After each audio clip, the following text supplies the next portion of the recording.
Hello, and it's me, and it's a beautiful day here in Florida. Don't mean to rub it in if you're in one of those places with lots of snow, but it's great here. Yeah, It's in Southern California too. and that's Amanda Edwards. Hi, Amanda. Hello. She's our guest today. Thank you. But it's a little chilly here, but sun is out and there's no snow. So today we have Amanda Edwards, and Amanda wrote a book called Quiet Voice, Awesome Power, Connect with Spirit, Enlist Divine Help, and Live Your Most Potent Life. That is a very long title. Yes, yes. And when you're working with publishers and editors who know the business better than you do, you go And I back and tell forth quite a you, bit. And really, they wanted to encapsulate it, and so we landed on that subtitle that, really tells you what you're going to get inside. so the title that they first see is not that whole line I read, right? Quiet Voice, Awesome Power is really the main That's title that, yeah, resonated with that me the most. that makes sense because otherwise it's like it'd cover the whole front of the Yeah, book, right? like a So, movie preview. yeah. And Amanda is a lifelong spirit communicator and professional medium, as well as a certified spiritual coach and Reiki healer. I have a niece that's a Reiki. I don't know if I'd call her healer, but she does Reiki. Yeah. Yeah, And I had her do it on me once. Yeah. I experiment with everything, good. I encourage that to except for find what's right for husbands. you. Don't do it with husbands. I'm on my third one. Oh, Don't do no, it yeah. That's not a good spiritual practice, maybe. Although No, but he's I have thought about writing a book about that next.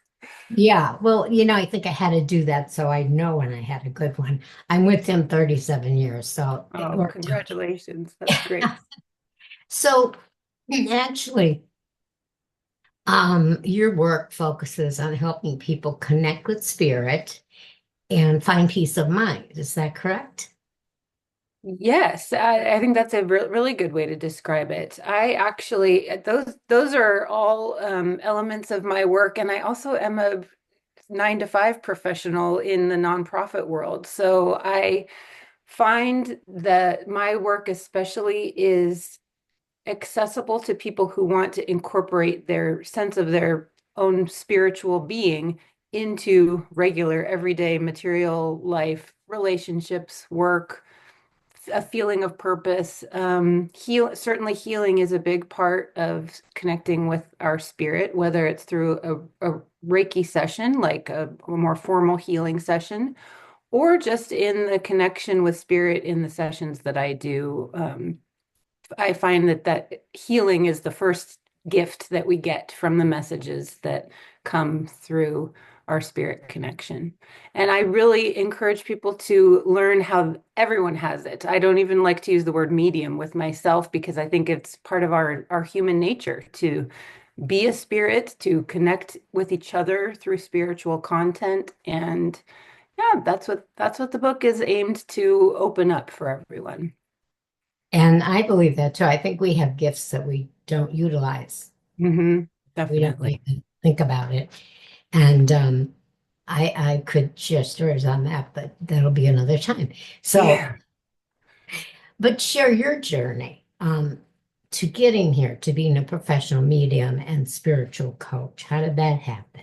Sure. Yeah. I think of it, I was thinking about this earlier this morning, actually, what that period of my life was like when I really kind of broke open into this awareness that I could do this communicating. And it certainly was something I had always done since I was a child and just not realized. I didn't have the language for what was happening. I think a lot of people who have a strong spiritual gift that they use as adults have similar childhood experiences that you end up discovering in conversation. And um, for me, just a constant sense of a presence that was sort of benevolent and hard to identify and invisible.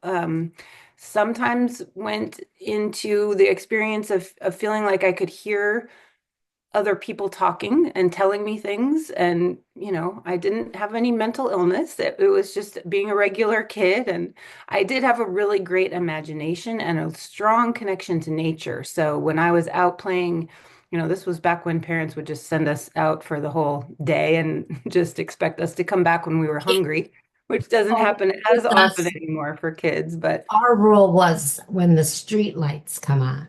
right. Yeah.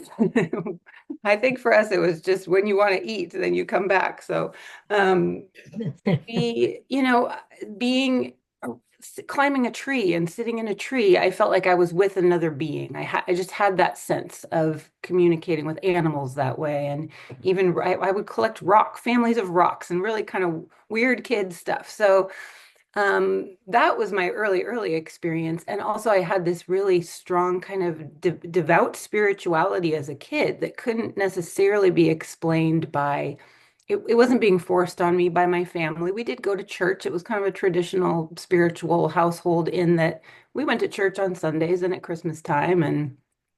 But I wasn't being fed anything that I must do by my family. So it wasn't that kind of spirituality. It was Was it really something of my own.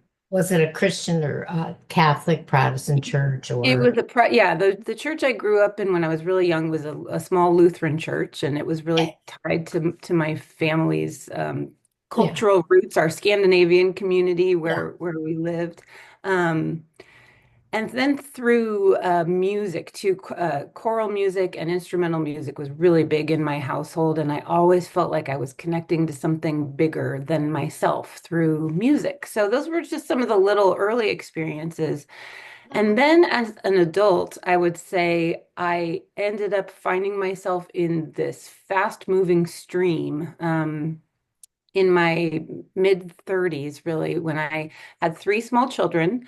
I got married really young and kind of jumped into that with a really strong drive to be a mom. I always felt very maternal and caretaking and wanted to be a mother really badly, and then still found myself being kind of lost and feeling like I was living somebody else's life in a way. So a number of things kind of happened at once that made me feel like I was being carried away in this fast moving stream that involved the eventually my marriage breaking up, and so becoming a single mom. And I Mhm. also was diagnosed with lupus in my early 20s, and so my physical well-being was kind of tangled up in the stress and the pressure of this big life change that I went through. Yeah. And all the while going through the big loss and change and worry about how was I going to, manage myself as this single person when I'd had sort of a really prescribed, structured life until then. Um, I found myself being just wrapped up in spirit, like tons of messages that I would get all of the time, synchronicities, really vivid dreams that felt more like visitations than Mhm. just your average strange dream. Finding, getting into a relationship that was this passionate, falling in love in a way that I hadn't ever experienced before. And that was kind of tumultuous, but also really kind of cracked open my heart. And I found myself connecting with spirit members of this person's family that I had never even known. And then friends would come to me and it just sort of evolved into this what is happening with me? Sure. I had to learn what it was all about. So I started this kind of independent study, I guess, about what this kind of connecting with spirit was, because it was Yeah. very outside the What you bounds grew up of with. my family and my background. Nobody was, Yeah. nobody went Yeah. to psychics. Nobody talked about No. mediumship as anything other than kind of a joke or something you would see in the movies. Yeah. So it felt like I was doing something kind of frivolous, but it also felt like my life depended on it in a lot of ways. I needed to find out what was going on with me. I had a lot of anxiety and just, it was very stressful. So as I started to learn some tools and joined classes, luckily being in the Los Angeles area, there are all kinds of different spiritual kind of off Hmm. off the beaten path pathways and classes and things that you can do to learn about Yes. this kind of experience. And so I found myself having this really keen gift to be able to read for people the spirit presence with them that kind of felt present around another person. And it was a good chance to try it out with strangers in these classes I Yeah. took. I was reading every book I could get my hands on about, what does this mean? What does this mean? Thankfully, we have the internet too, and you can Google, visitation dreams, and then you go down a path and learn so Yeah. much that resonates with your experience. Yeah. And so a mix of that kind of independent study and trying to figure out what was going on with me, a really good traditional therapist to sort of Yeah. be along with me and making sure I really wasn't veering off into mental health issues. Um, and really good, a couple of really close friends who were intrigued and supportive and there for me through that exploration time. Um, and really pretty quickly, I found this really strong sense of empowerment from being able to do these readings for other people and Sure. realized I wasn't nuts the whole time. There was something really beautiful and powerful in the experience for people coming to me for it. So that kind of seemed to calm my system in a way that had never, my lupus symptoms essentially disappeared. I felt stronger, more at peace inside with myself.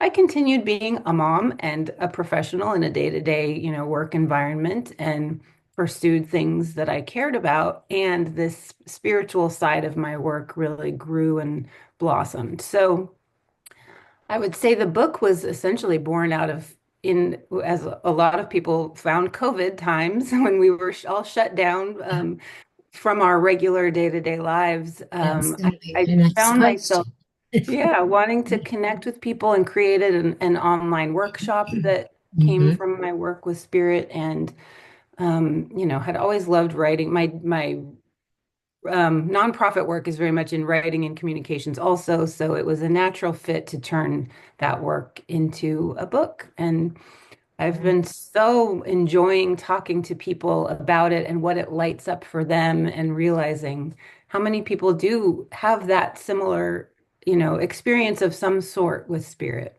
Yeah. And well, 2020, as horrible as it was also a gift. It brought in Zoom, which people would never have been using. Right. Time, time to spend alone, away from the usual work type of work we did. And my husband and I, our health situations forced us not to leave the house for, I'd say, 9 months, long That's time. a long time. Yeah. And I have chronic depression and anxiety disorder, and I'm a recovering alcoholic. I have 35 years. But because of that, and he has Parkinson's, and I'm his caretaker. That's a lot. That was a lot during COVID, you Yeah. know? So I knew I was getting depressed because I was being mean to him. And I won't go into my background. I know the symptoms of depression very well.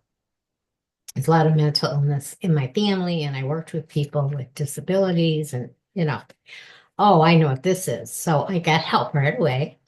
And I got a psychiatrist and a psychologist. And my psychologist said, he's not very verbal and you're a talker.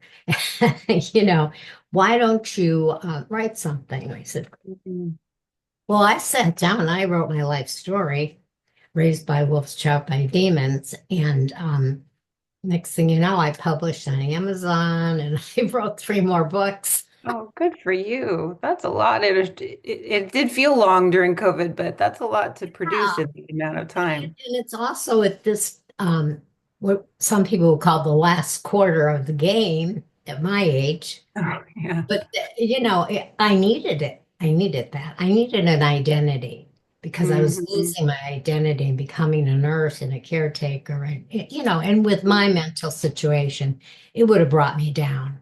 it would have. I really So, love the metaphor you used about the last quarter of the game because that's when the yeah, really exciting things happen usually. And yes, you sort of have to yes, find out what you're made of and use all the tools yes. that come from your experience. So, Yeah.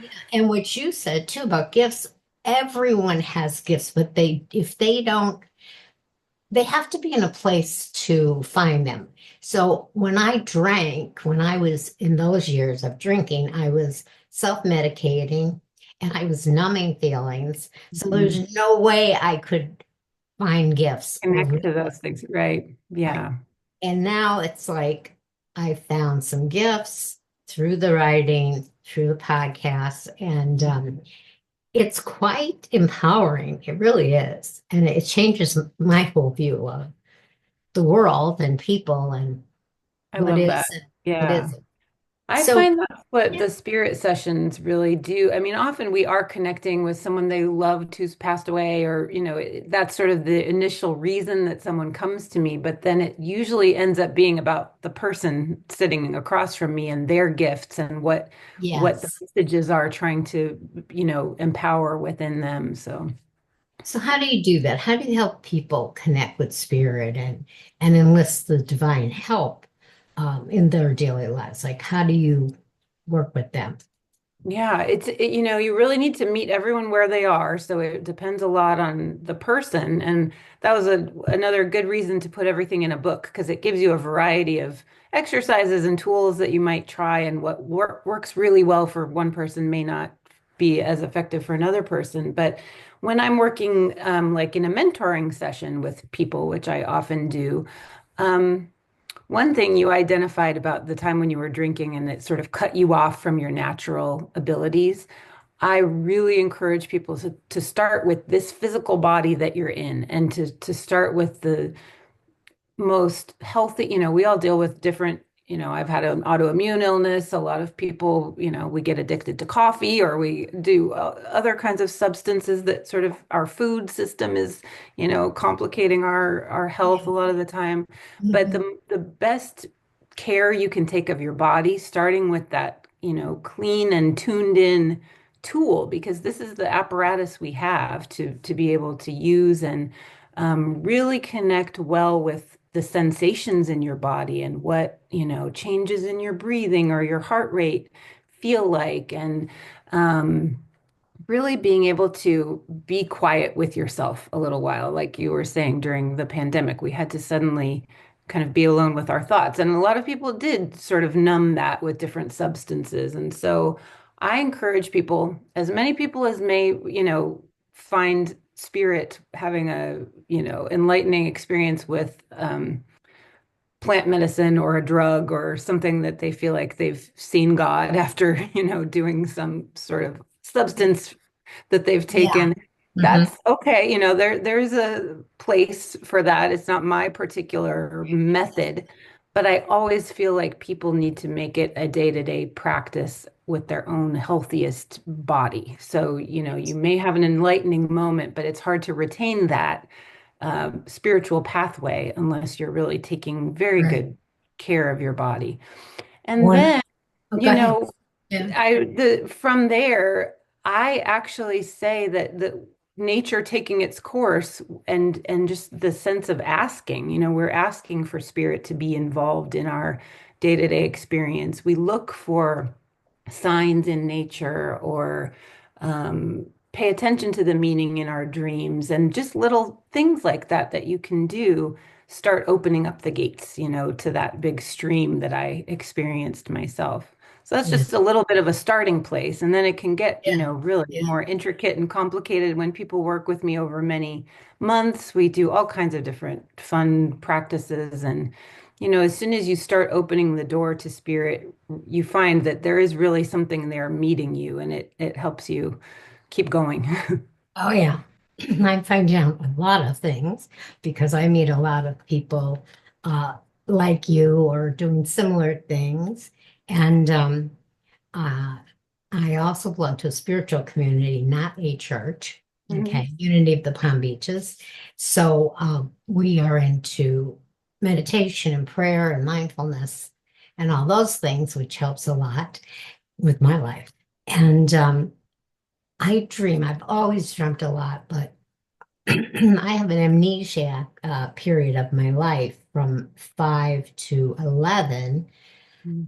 And the psychiatrist tried to hypnotize me at it's like 41. So I was in my early 40s because it bothered me. Sure. That's my whole childhood, really. Yeah, really significant Yeah. years. And something bad had happened at 5 that I did remember.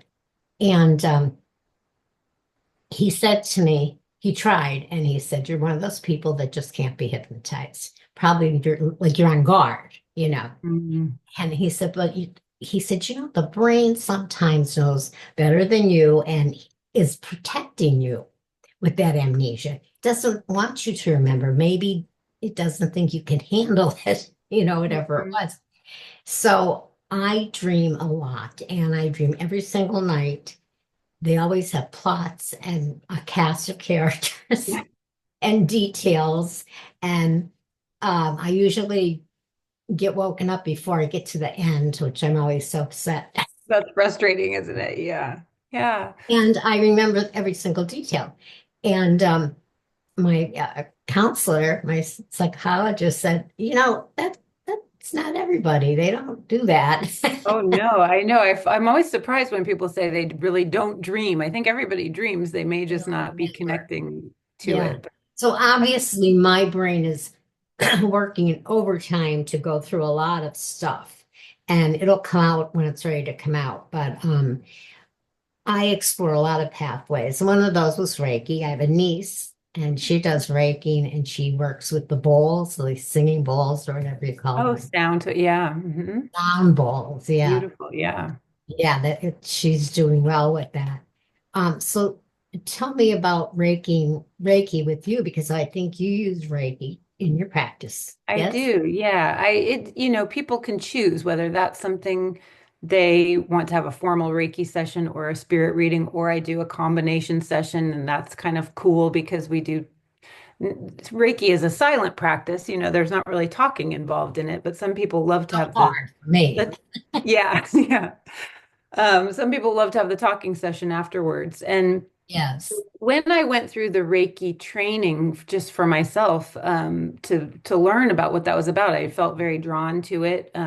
Certainly being really in tune with the body from having had an autoimmune illness and having, had 3 kids and raised their little bodies up. And I was really interested in sort of where we store our stress and energy and helping people release things that are going on in the body.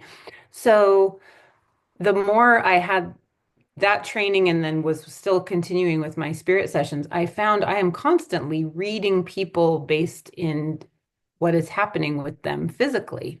I wouldn't necessarily identify myself as a medical medium, which is a field of mediumship that, there are some really incredible gifted practitioners in that, but I do have a really strong sense as I'm doing a Reiki session that there's information. I may be, laying hands over, doing a healing over your solar plexus chakra here in the center of your body. And all this information comes to me about your willpower or the things that are blocking you in your life. And so then I'll talk about that with the client at the end.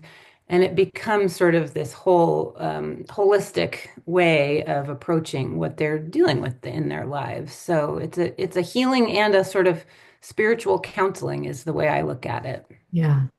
Yeah, I just started doing I don't know what I would call a soul profile with someone that will find out how many lives you've had and something about them, and then get into who you are, your characteristics, your gifts, and everything. And I always go in open-minded for everything. That's me. And she said, I don't want to read your book until after. I don't want to know anything about you. Yeah. Name my birthday. What else? My name, my birthday, where I was born. That was it. And so And some astrological elements of that, it yes, sounds like. yes. Yeah. And I knew the time I was born too. Mhm. And 2 weeks later, she said, "Okay, I can give you your reading." So I said, I want to do it on my podcast and my YouTube show. And she says, you want to do it live? I said, Mm. yes. And Fun. That's a good idea. she said, you might have killed somebody in your We're getting ready for what you're going to hear. well, That's, there is a statute of limitations. So I said, I don't care. I love it. So then sent me um a list of my gifts and my characters and my personality traits. And oh my God, I was reading them to my It husband. resonated with you. Resonated. They were me. Like it Uh-huh. was like she knew me my whole life. She knew Yeah. everything. It was astounding. Doesn't that feel so good to be seen in that way? That's what I Uh, love about what spirit and divine wisdom offers. It's like, oh, I am known. I'm known and seen. but it's like, okay, this is not something she could have found information from the internet, No, etc. that's good to be skeptical, but it's also good Yeah, to be yeah. I open mean, to, you would have had to talk to people that knew me my whole life or something. yeah, yeah. And so she and I have decided we are going to do a podcast series just on my journey Oh, fun. Yeah. with this soul journey. So I'm Sounds very like a excited. So story that will look be for really that. great. Yeah, look for that. Hmm. Um, but I just bring that up because there's a lot of things, and somebody could resonate with what you do and not believe that you had former lives. Like you don't have to Yeah. believe every principle or theory. And you have the Buddhists, you have Hindus, you have all different spiritual thinking, that believes different things. So Right. I like to explore it all. Like it sounds And like I you do think too. though you probably see over time that so many different traditions and people from far corners of the world are kind of talking about the same thing underlying all of the differences in practices. Certainly we all have seen what it looks like when religion gets twisted and used as a tool of control for people, and it Weaponized. It turns was toxic. But when it's used in a positive and uplifting way, I do think we're all kind of talking about that same um, heartbeat under all of life and the guiding kind of force of life in the universe, that we're all part of ourselves. So it's hard to not resonate, even if somebody has a really different tradition. and I might be paraphrasing, but the Catholic Pope a few weeks ago put out um, a line that said, all religions lead to heaven, Hmm. which was amazing Big as deal coming from the Pope. Yeah. Yeah. being raised Catholic and thrown out of the Catholic Church when I got divorced. Yes. And I was like, wait a minute, my husband cheated on me. He Yeah. hit me. Why am I being thrown out? Can see why you're in a different type of spiritual community now. Oh, Yes. yes.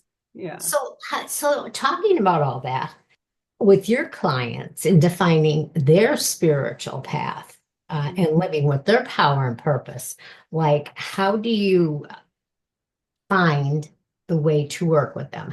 How do you get a sense of what they need?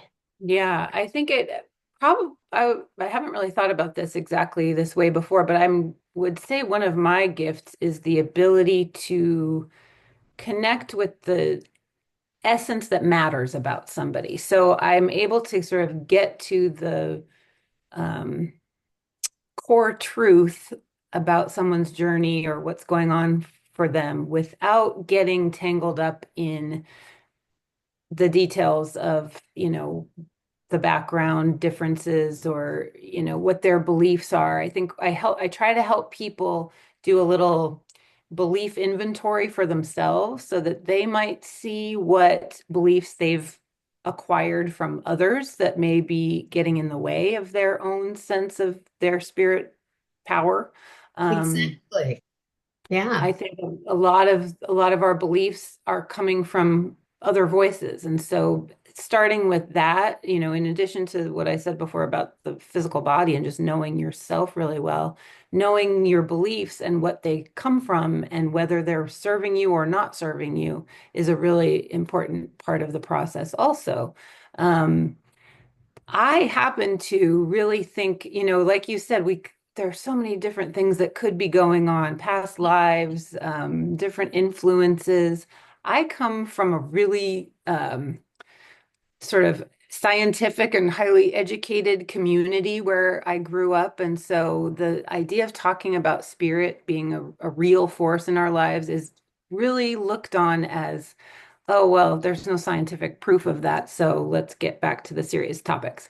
So I really needed to, for my own self, feel like I was making some connection to the scientific world and understanding a little something about, the way molecules and atoms work in the universe and how there are some parallels in my experience in spirit readings and sort of the attraction of information has holding energy. And so for me, it really mattered to have that context. That Mhm. might not matter for someone who didn't have the same kind of upbringing that I had. So that's what I mean, where I say I'm able to get to the point without getting too tangled up in where they're Where coming they're from. coming from. Yeah, because, Yeah. I'm born and I'm told I'm a Catholic. And then I'm told this is what Catholics believe. Right. And I'm not offered a choice. And Yes. I'm sure you've heard of Deepak Chopra, right? Yeah. Of course. Oh my, well, I have met him personally and spoken to him, which was a blessing. But what a prolific writer. He I sure mean, is. my husband loves him and Marianne Williamson. They're his two favorite writers. And we were able to meet these people because there was a series of speakers and he very generously got the VIP tickets so that I could talk to them. Oh, nice. Yeah. And but Deepak, he talks about, uh synchronicity and all Mhm. these things, and he has a lot of examples of it. And unfortunately, my son-in-law was an addict, and he had 3 days before I was going to see Deepak, he had overdosed and died with his 4-year-old son in the other room. And the 4-year-old son had to go get help because daddy was locked in the bathroom not talking. So that was a very horrific thing going on in my life, and I wasn't going to go. And my friend says, all the more reason you should go. So I went. And before the speech and presentation, they had a little cocktail or whatever. And I went up in the elevator, and the elevator opened, and there was Deepak just with his head leaning up against the wall Waiting for me. for you. For me. Yes. I swear. And I said hello and everything, but then it just all spilled out what had just happened. Mm. And I can't remember a word he said to me, but it was wonderful. And he signed a book for my daughter. And then for the whole presentation, it was like he was talking to me. Just what you needed to hear. Yeah. But scientifically, he can merge these things, Hmm. and he gives his talks. So, and they're starting to now look at medical people, doctors. Years ago, they would never say, get acupuncture or take this herb or meditate, right? They do now. There have been enough studies, yeah, that we can start to say, see, we know what we were talking about. Yeah. That's what I mean.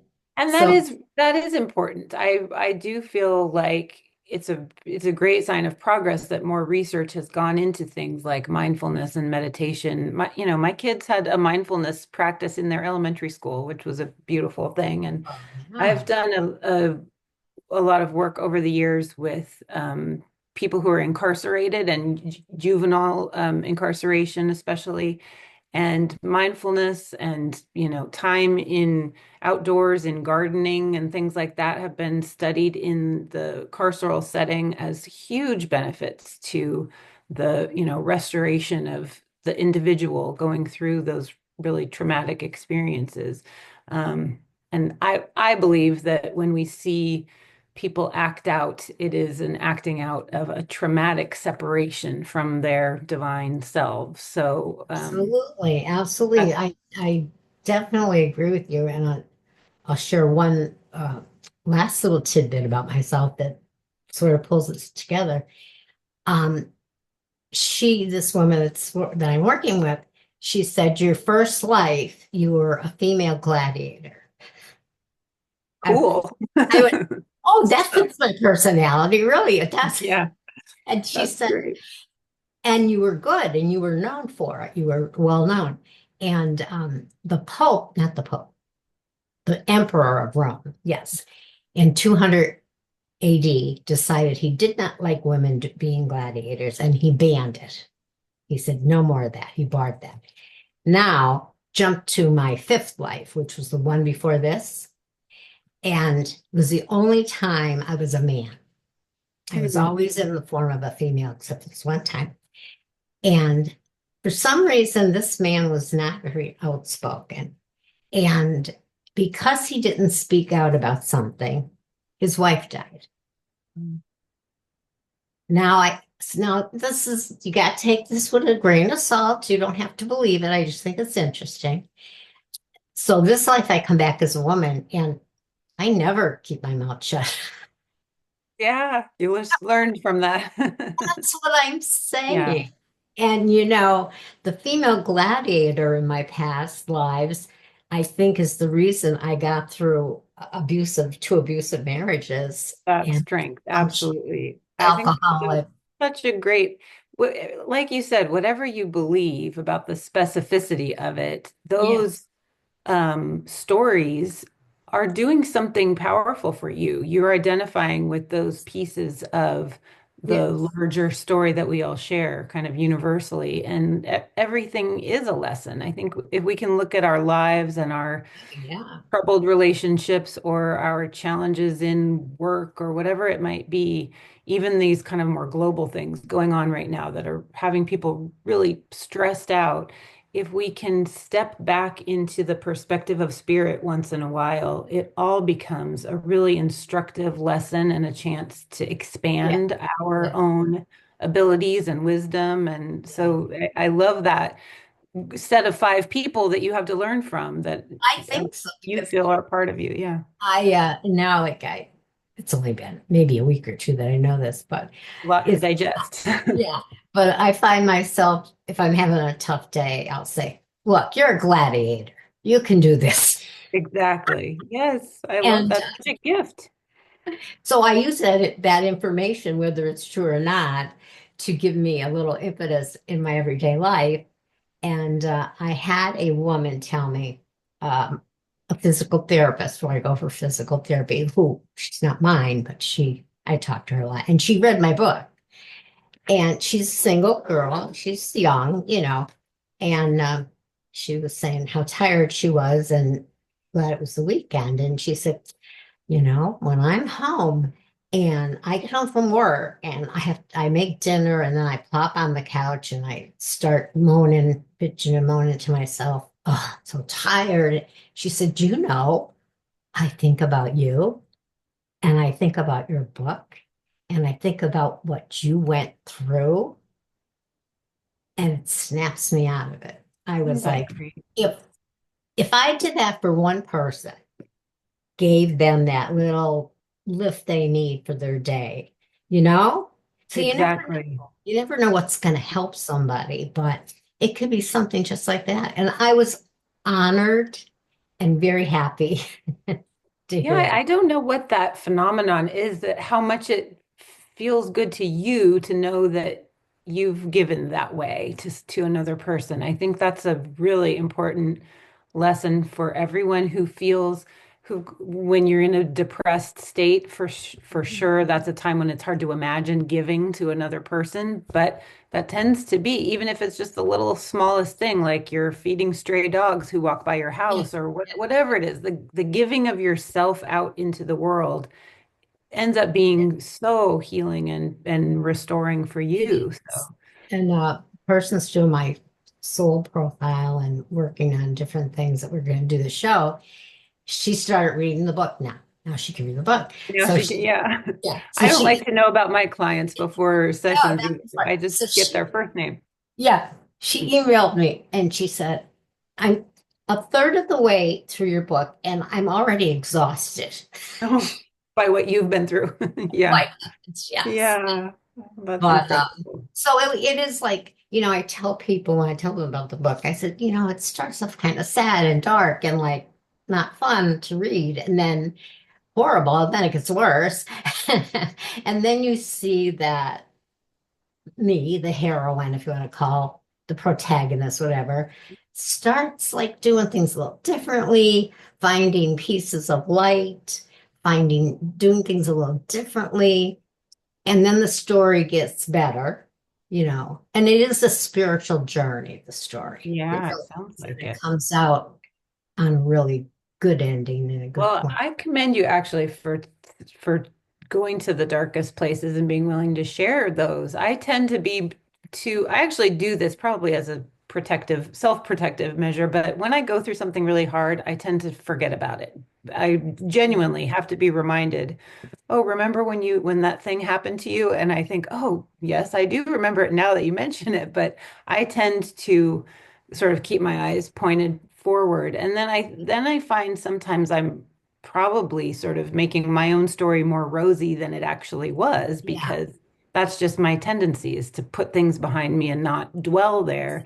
And Oh, I yeah. don't think that is always serving other people to make it because it makes it seem like it's all been easy and it has not all been easy Well, at all. people So, that know me from when I moved to Florida 21 years ago, and they've known me now for 20 years, and they read the book and they go, "Oh my God, I would where's never it believe going? that was your life." Yeah, And yeah. then people that knew me before I moved to Florida and knew me for 20 years from grade school would say, "Oh my God, you always had a smile on your face and you'd never know there was anything wrong in your house or Mhm. anything." But now at this juncture of my life, it's like, okay, well, I want you to know. I want you Yeah, to know so you could see you could survive anything, anything, and don't give up. And anyway, I think we had a great conversation. I don't know about you, but I I enjoyed really talking. enjoyed this. I was just thinking as you were telling that, people being surprised about your story, that the light that you are is what has stayed consistent the whole time. No matter what That's you're going through on the outside or the right. inside, Oh, you yeah. are a steady light. And it's really been fun to hear about you also. Thank you. Well, read my book. I will. Yes, it's a It, trade. it is on Amazon and Audible and paperback, and don't get the hardcover. That's a waste of money. Okay. The I will paperback look is forward to not it. like in the olden days when you used to get a paperback and it was this flimsy little thing that would fall apart. No, Right. it's like No, they're they should call really it a nice. soft cover book or something. That's a Yeah, good way to say it. Yeah. yeah, I I like think so. that. So we'll have to have you back because I want to talk more about your future goals because I know you have some. I think you have aspirations to be a spiritual coach and a medium in a more um, deeper way. I don't know how to phrase it. That's an interesting point. Yeah, I really do feel kind of constantly like I want to make sure I think of my most consistent prayer to the universe as just the two simple words, use me. I want whatever I am here for to be used as well as possible. So I'm always kind of Absolutely. asking for more. Completing this book felt like a really good accomplishment, but the day after it came out, I was sort of like, okay, what's next now? I've got to start doing the next thing. And Oh, until yeah. that really clear to me, I just kind of go into a quiet place and let the universe speak to me. So some things are stirring up now. I'm getting excited about some new projects. I could see it in your face. I just published my fourth book, so That's amazing. it wasn't This one felt much. like it might have almost killed me, so I'm really impressed by No, that. no, they're all different. They're all different Yeah. genres. But I think once I found that I was always good at English. So once I found out I could write, well, put words together that made sense, etc. And maybe that was something I was supposed to be doing. And then Yeah. Well, and it as long as opened you the enjoy it. floodgates. Yeah, it Yeah. opened the floodgates. Great. So thank you for joining us today, Amanda. This was Thank wonderful. you, Mimi. I appreciate it. And for my audience, whether you are a believer or not in any of the things we talked about, I think you will agree this was a very interesting episode.